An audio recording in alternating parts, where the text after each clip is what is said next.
Good morning. The smell of coffee is in the air. It must be time for another episode of The Art of Struggle. Welcome to another episode of my podcast called The Art of Struggle. You can hear me rant about art, video games, movies, pop culture, CGI, the industry, and much, much more. My name is Fatayo Pawoye, and I'll be your guide as we explore the world of CG, pop culture, and the people who make it all possible. All right, so today I just wanted to kind of talk about luck, hard work, the industry in general. Um, just kind of just bouncing around topic. This is more like free form Friday, is what I would call it. So there's no real set structure or anything like that. I just kind of go from topic to topic and enumerate as I feel. All right, so let's dive right in. So when it comes to luck, a lot of people discount luck, their luck, um, in this in playing a role or a factor into their success, and I think people don't like to acknowledge luck because it takes away from what they feel is their accomplishments. It's like blaming a higher power. It's like the entrepreneurial, version of an atheist or something, where luck is like this mystical power that nobody controls. And for a lot of control freaks, for a lot of people who spend most of their lives in control, or what their sense of control is, they feel like luck relinquishes that control that they supposedly have. So yeah, that's what we're going to talk about. So when it comes to luck, I'm going to tell you some ways in which I am lucky. I am lucky to have been born a man. One. I am lucky to have been born by the parents that I have because they were extremely hard working people. I'm lucky. I'm lucky to have had older siblings who set great examples. I am lucky to have been able to come to America at the age that I did. I am lucky. I'm lucky to have gotten the education that I did. I am lucky to be in a country in which arts and being an artist is a viable field, because you don't realize how, because of the infrastructure of this country, you never realize what it would take. Even the smallest businesses are almost non-starters in countries without long-standing electricity and running electricity, some sort of security apparatus, a pipeline, a police structure that isn't corrupt, that isn't out for themselves and all that stuff. People take that for granted. Americans take a lot of this stuff they have for granted. You are in a country where anything is possible. You want to start a business making fruits, or a smoothie stand where you need to have refrigerated beverages and shit, and you want it to drive around on a cart, you can do that. You can definitely do that. You want to have a restaurant where all you serve is ice cold beverages and little shrimp tartars, or this, you can do that because you have the infrastructure to do such a thing. I'm not saying it's impossible in my country, but it is extremely hard. So a lot of innovation, a lot of like factories that you think about. Okay, well, to get assembly lines, to get any of that stuff going, you need long running electricity, and power is probably one of Africa's major issues right now. In my country of Nigeria, it's still a huge issue, with more than half of the people relying on either generator power or going completely without power.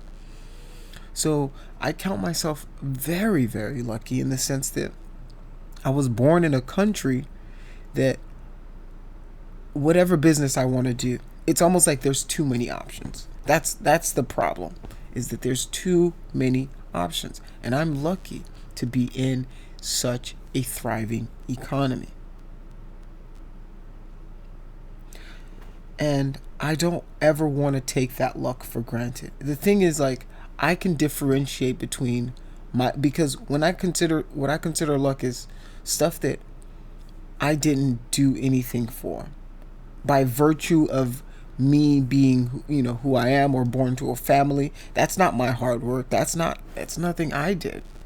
I just happened to be in a family that, uh, got the visa, came over here and was able to utilize what we had. You know, I'm lucky in that sense. I'm lucky for a lot of things. I'm lucky that I had the friends that I have. I'm lucky that I had friends who were willing to show me, the basics of making movies, basics of editing, basics of telling good stories and stuff like that. I'm lucky. I'm lucky to have met the woman that I met. I am lucky. I am a lucky person. Sometimes the universe puts things in our way, to kind of help us along, and I have gotten a lot of help from the universe. You know, it's nothing in as a result of something I did, with my good virtues or something. It just kind of happened, and that's why I call it luck, and that's why I can't discount it, because I feel like a lot of those happy accidents, happy coincidence got me to the place that I am today. Because when I was first starting out, when I was in Nigeria, art wasn't even a question. There is no possible way you're becoming an artist in Nigeria. You're going to die hungry. You are going to die hungry. But in this country, oh, not only can you be an artist, you can be a celebrated artist. You can make tons of money. And in recent years, it has gotten better. You're starting to see a few pop-ups for 3D and stuff like that going on in Nigeria and other parts of Africa. But it's still hard because a lot of it requires good running electricity, a good computer, a good to be able to get the software. So there's a lot of startup there that you will take for granted if you got it like that. And that's what I was talking to a friend yesterday, and he was, he's trying to get into it. And I said, yeah, I understand why there aren't a lot of, African Americans and minorities in this field, because the startup costs for learning this back in the day was so high. You had to have a good computer. You had to have all the software. You have to have somebody who's going to train you in the software, because this stuff you couldn't there was no YouTube where you could watch 3ds Max tutorials. There was no YouTube where you could watch Maya tutorials. There was no YouTube for VFX, for Unreal, for any of that. There was none of that. There was documentations that you had to pour over, and you had to either know somebody who knew the stuff and they could walk you through it, or you had to comb through thick mountains of textbooks, just to get it. And a lot of people in disenfranchised neighborhoods, they weren't going to afford, so it wasn't a real possibility. It wasn't a real avenue, just because the initial cost of getting into it and staying in it. I know people that still do almost $3,000 or $4,000 builds every couple of years or so for their computer. If you're in the ghetto, you're not spending no $3,000 on no computers so you can learn how to 3D model. That's not happening. And there's probably still some cases where that's not a reality. So I have been extremely lucky. Extremely lucky. I cannot discount my luck. And I don't think you should either. Think about all the things in your day that you're lucky for. Just think about, like, okay, this comes to me because, you didn't work for it. You didn't put any, it just happened. whether it is that you come from a well-off family, whether it is that you have access to resources, don't take those things for granted. A lot of us are lucky. A lot of us in this field we're lucky that we are in a country that is doing so well that companies are spending millions and billions on art, on intangible objects that they will never physically touch. Millions of dollars. They're spending millions of dollars. People paid Fortnite. Fortnite is on track to make billions this year for Epic. They're going to be a billion, like they're going from 5 billion to 8 billion or some crazy number like that just from Fortnite alone. People are paying hand over foot for intangible assets. I mean, the thing is, I love what I do, but when I look at it when I sit back and I reflect upon what it is I do, I think I'm crazy every single day. I think I am a madman. The thing is, when I was growing up and I said I was going to do it,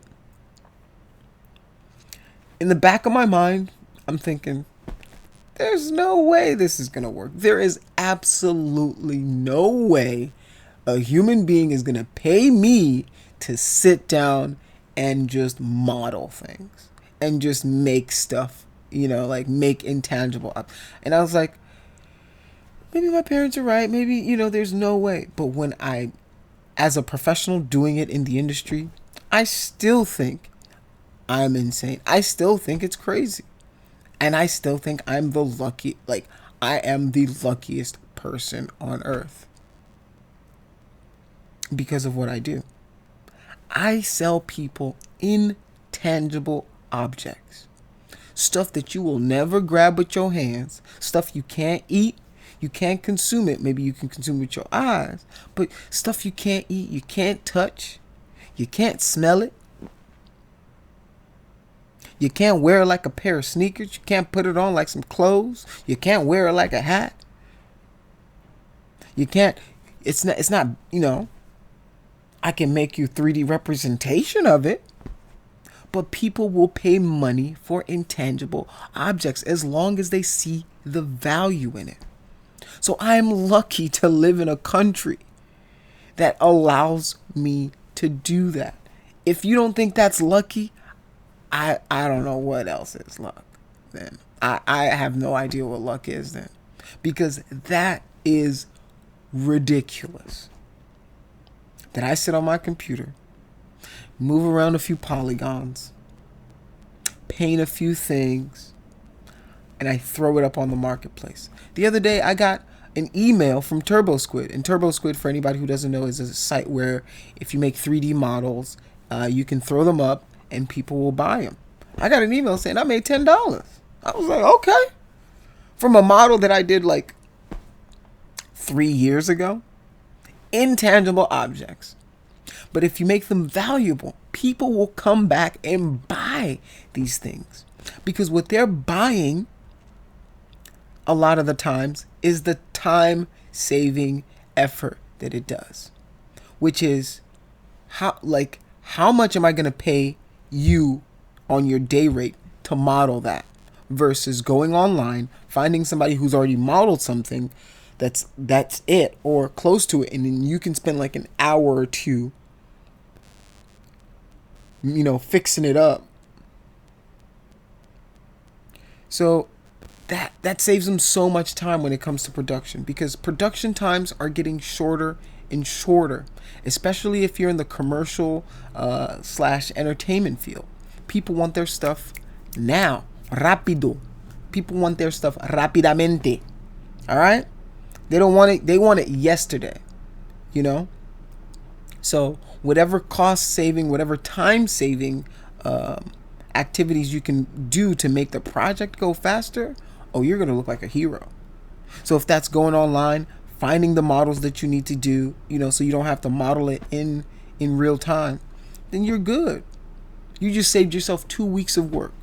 2 weeks of work means 2 weeks of pay. Because if you think about it like this, If somebody on your staff is making $30 to $40 an hour, times that per week, every 2 weeks, versus purchasing a $100 model online, you've saved them that 2 weeks of pay, and now they can focus that energy on making the product look awesome. Now that energy can be diverted somewhere else. And that is the beauty of what I do, is finding ways to either save people time, save people money, and getting rewarded for it. There's so much value in that. There's just so much value in that. People will pay hand over foot for it. People will pay for it. Oh, you can save me this much time? All right, I'm down for it. And that's why I believe I am extremely lucky. I almost feel like I stumbled into an industry where you create your own gold. If you learn how to 3D model, you essentially write your ticket. You can write you create your own prices. I mean, you have to be good, and you have to be really, really good at it, and you have to work really, really hard to get to that level. But once you do, and you make these, assets, these shaders, these materials that people can reuse and use, and they have parameters that are tweakable, and you make their life easier, they're gonna make it rain on you. They are going to make it rain upon you. All right? So don't discount luck. I've been very lucky. But what I also do to help that luck out is I work my ass off. I work my ass off. I get about 5 hours of sleep.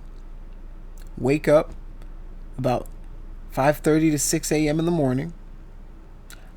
Work out, do my podcast, go to work from about 8 o'clock to 5:30, so about 9.5 hours of work.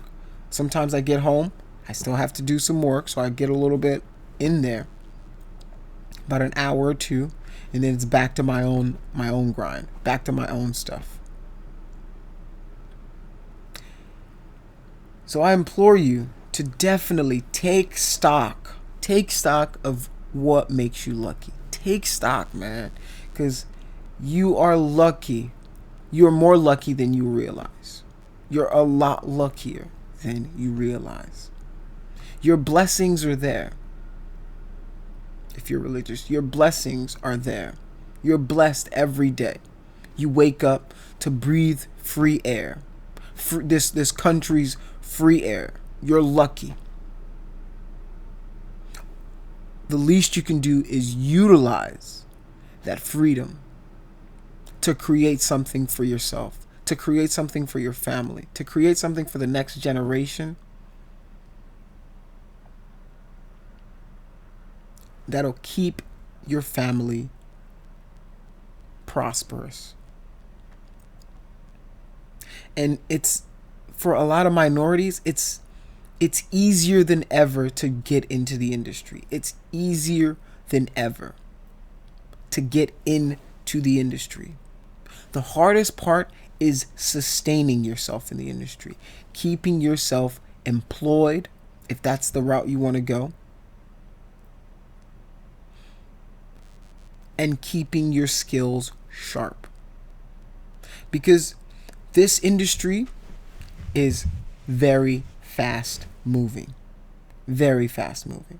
Every 6 months there's an update for your software. Every 6 months there's an update for whatever program it is you're using. There's changes. Every 6 months there's a new technique. So you've got to be diligent in looking at what's going on. You don't want to turn into one of these dinosaurs.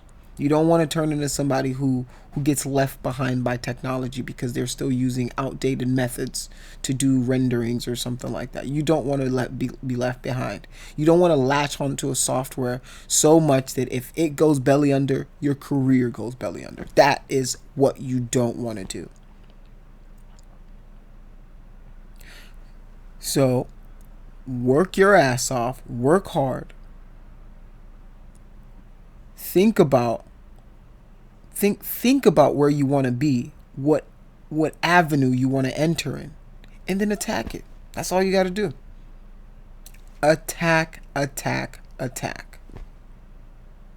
You are luckier than you know. You are so much luckier than you know.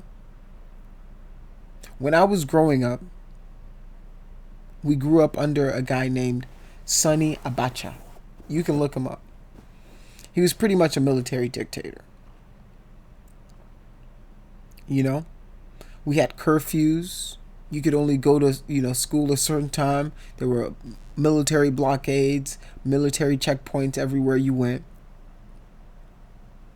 It was a very, very stressful time for my nation, for my country.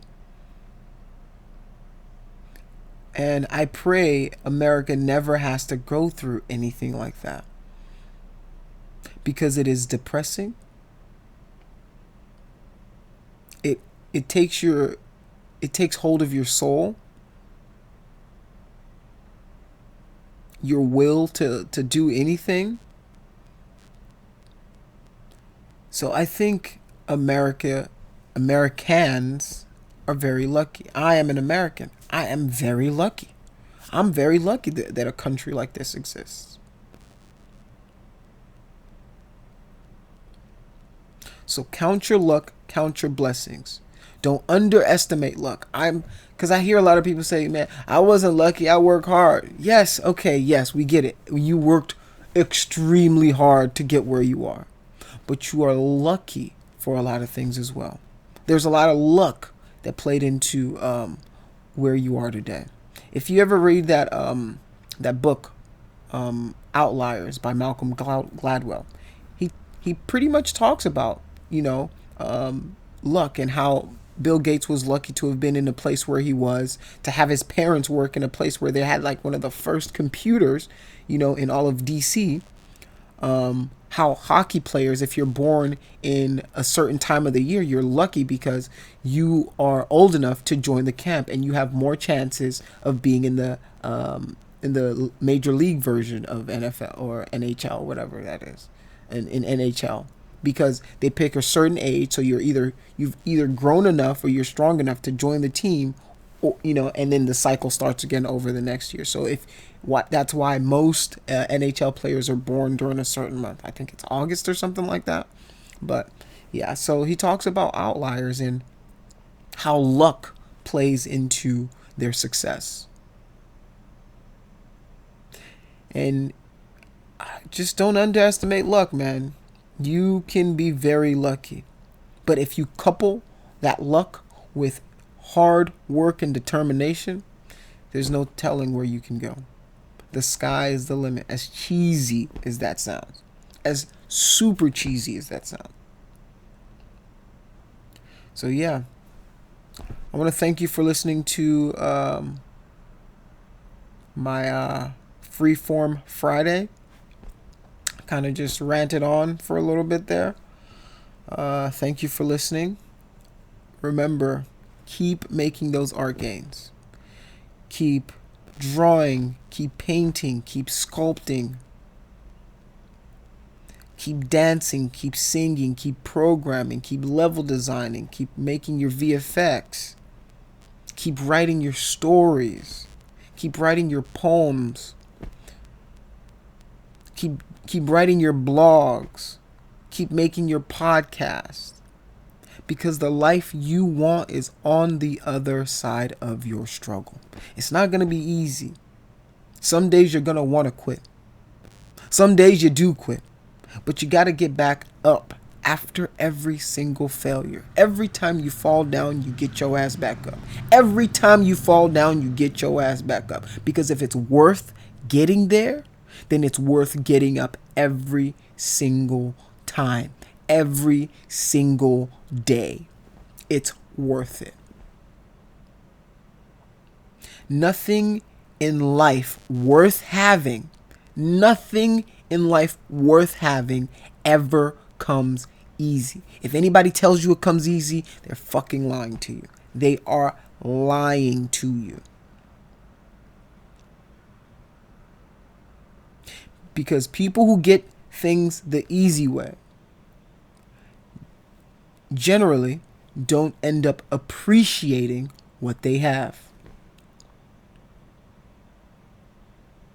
They don't appreciate the work it took to get there, and how lucky they are to be receiving such blessings. Me? No. I look at my luck. I look at my blessings. I look at all the things that got me to where I am. I got my ass kicked when I was in school. I was lucky. I was lucky. Because I didn't turn out to be some asshole. You know, maybe some people could disagree with that, but for the most part, I don't feel like an asshole all the time. But yeah, that's what I'm trying to tell y'all is, man, I mean, I used to get my ass kicked in school. I used to get picked on. I had a funny accent when I first got to this country. So people were making fun of me. They used to laugh at my accent. They used to call me, "You African booty scratcher, this. Why are you talking like this? Why do you sound like this?" You know, so I got bullied, I got made fun of, I got beat up. I got it all. But you know what I said? I said, these kids don't know any better. The funny thing is, it was a lot of the black kids that made fun of me. So I always internalize that as they just don't know where they come from. The reason you're making fun of me is you don't know where you come from. You are me. You are part of me. You're just so far removed that you don't realize that this is how you should sound. You know, and one thing I do regret is losing my African accent. You know, the thing is, I tried so hard to sound like American, you know, and even my parents made fun of me for it. That all of a sudden they say Americans talk with their nose. But it's something that if I could go back and change, I would. Because now I sound like this. I sound like some, random white guy from Mississippi or something. But in all honesty, this is how I should sound. And I did sound like this when I first got to this country. But I worked hard by listening. What I did was I listened to the radio. And I used to either sing the songs back or try to imitate what they were doing on the radio. And I would talk like the guys on the radio. And because when I first got to this country and we first got our first apartment, we didn't have a TV. We didn't have any of that stuff. We just had our books, and our entertainment was radio.